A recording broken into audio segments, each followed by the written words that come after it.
So that's the narrative apologetic. The next one is the holy apologetic. Okay. Okay, now this one is an answer to the barrier really the objection overall in Christianity that Christians are just a bunch of hypocrites. Interesting. Okay. So now, and also to the answer to the fact that the whole world says that sin, basically, whether it's consumerism or whether it's some type of sexual sin or something like that, that will fulfill you and will make your life so much better and free and fun, and it's just better, and living a life by those stick in the mud Christians, whatever, is dull and oppressive and harsh and everything. So they're told this all throughout culture, possibly all throughout their lives and the educational systems.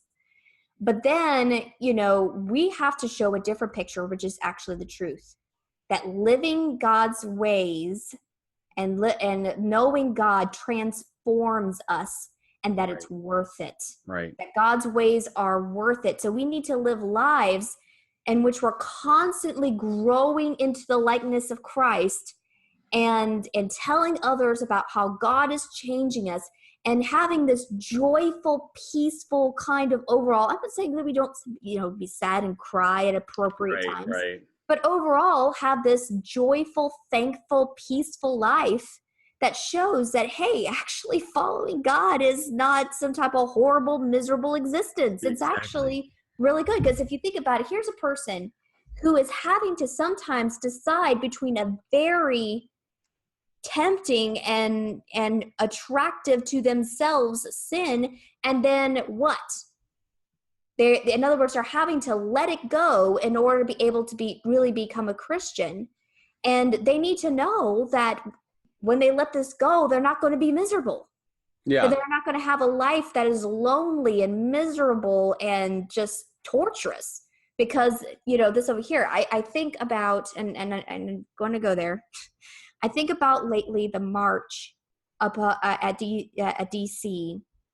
There was basically a bunch of people who were formerly homosexual and who were formerly, transgender, gathered at the Capitol to have this rally to say, look, Jesus changed us. Mm-hmm. And we're so happy. Right. We're so glad he did. And he's brought so much joy and meaning into our lives. Now, I'm not saying that it's always easy to change, but the point is that what they're able to do now is to show people, like, no, if you're to turn from certain sins, your life is not going to be filled with miserable, oppressive sadness. It's going, loneliness and stuff. There's freedom there. And so we can't do that if we live lives that are just like the world, or that we're, sour pusses. If we're mean and we're whatever, then people can't point us and say that that living a life for God not only changes you and makes a difference, but also is actually attractive. Right. So that's what I mean by the holy apologetic, that us, by living holy lives, is by showing how wonderful that is in that fact.